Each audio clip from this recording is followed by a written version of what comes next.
서울 방배동에서 7년째 횟집을 하던 김동규 씨는 얼마 전 가게 문을 닫았습니다. 평소 때의 3분의 1 토막이 난 매출이 좀처럼 살아날 기미를 보이지 않았기 때문입니다. 차곡차곡 납부하던 노란우산 공제금도 돌려받으려고 깼습니다. 코로나 5부터 3년 동안 아주 힘들었어요.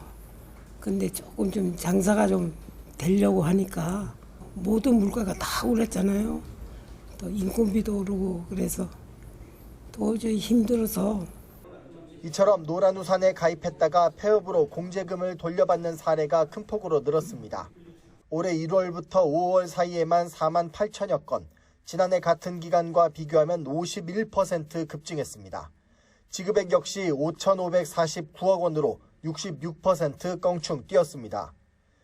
노란우산은 은행 대출이 연체되더라도 압류 대상에서 제외돼 소상공인에게는 마지막 버팀목입니다. 노란우산을 깼다는 건 소상공인들이 그만큼 절박한 상황에 내몰렸다는 뜻으로 풀이됩니다.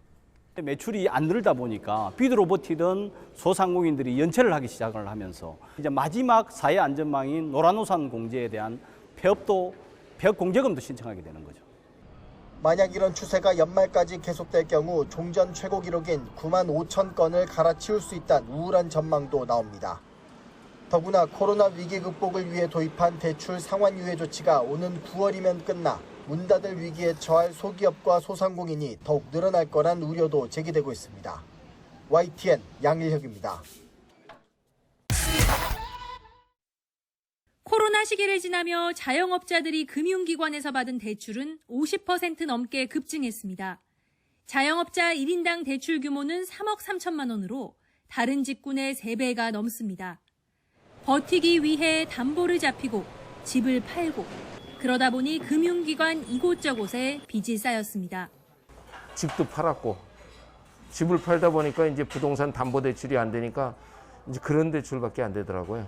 어떻게 하면 유지해 보려고 또 다른 곳에서 1금융, 2금융, 3금융 솔직히 사채까지는 안 써봤습니다만은 연체율은 슬금슬금 올라 이미 1%를 넘겼고 연말이 되면 연체 위험률은 3.1%까지 오를 거로 예상됩니다.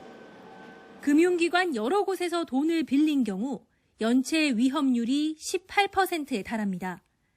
특히 취약 차주가 많은 저축은행이나 상호금융 등이 연체율 상승 압력을 강하게 받을 거란 분석입니다. 금융기관의 자산 건전성이 저하되었으며 수익성은 대손 비용 증가 등의 영향으로 악화되었습니다.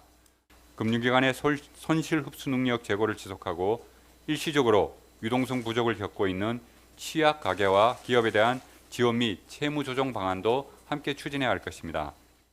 은행권의 신규 연체율도 최근 급증세입니다. 5대 시중은행의 신규 연체율 평균은 1년 전보다 2배 넘게 뛰었습니다. 곳곳에서 부실 자산 관리에 경고등이 켜진 셈입니다. 이를 반영한 금융 취약성 평가 지수는 올해 1분기 48.1로 2년 만에 상승 전환했습니다. YTN 김지선입니다.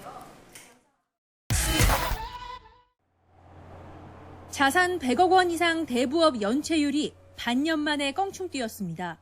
한 달 이상 원리금을 못 갚는 비율이 지난해 말 기준 7.3%로 상반기보다 1.3%포인트 올랐습니다. 특히 담보대출 연체율은 10%를 넘겼습니다. 금리 상승기가 시작되고 빚을 못 받을 위험이 커지자 대부업체들이 담보대출 비율을 늘려왔는데 부동산 가격이 하락하며 오히려 연체율이 오른 겁니다. 엎친 데 덮친 격으로 수익성에도 빨간불이 켜졌습니다. 고금리 속에 자금 조달 비용은 늘었지만 법정 최고금리는 20%로 막혀 대출 마진이 제한되고 있기 때문입니다. 지난해 말부터 대부업 신규 대출 규모가 크게 쪼그라든 데 이어 업계 1위 러시앤캐시가 계획보다 앞당겨 연말에 사업 철수를 결정한 것도 이런 배경에서입니다. 업체들이 영업적인 부분에서 신용대출보다는 담보대출 쪽으로 이제 방향을 잡은 상황이고요. 그런 상황에 지금 부동산 시장이 나빠지는 상황이니까 연체율 상승에 따라서 이제 심사는 더 까다롭게 될 수밖에 없고. 급전이 필요한 서민들은 대부업 문턱마저 넘기 어렵게 됐습니다. 실제로 대부업 대출 규모는 지난해 하반기 큰 변화가 없었지만 이용자 수는 7% 넘게 줄었습니다. 저신용자들의 대출 창구가 하나둘씩 닫히고 있다는 의미입니다. 금융감독원은 이렇게 내몰려 불법 사금융에 손을 잡을 수밖에 없는 저신용자들이 점차 늘 거로 보고 있습니다. 대부업 이용자 수 및 신용대출 규모가 감소하고 있어 저신용층의 대부업 이용 소외가 우려되므로 저신용층 신용공급 현황을 지속적으로 면밀히 모니터링하고 신용공급 확대를 유도하겠습니다. 금감원은 연체율이 올라갈수록 불법 채권 추심도 기승을 부릴 수 있다며 관리 감독을 강화한다는 방침입니다. YTN 김지선입니다. 은행 대출 금리가 다시 오르기 시작했습니다. 지난달 예금은행의 전체 대출 평균 금리는 연 5.12%로 직전 달보다 0.11%포인트 늘었습니다. 지난해 12월부터 내림세였던 대출 금리가 6개월 만에 오름세로 돌아선 겁니다. 기업 대출 금리가 직전 달보다 오른 데다 가계 대출 금리도 소폭 올랐기 때문입니다. 특히 가계 대출은 주택담보나 전세자금 대출 내림세에도 일반 신용대출 금리가 올라 5개월 만에 상승 전환했습니다. 대출 금리가 이렇게 상승 전환한 데는 은행채 등 지표 금리 상승에 큰 영향을 주었습니다. 예금 금리도 직전 달보다 0.13%포인트 올라 연 3.56%를 기록했습니다.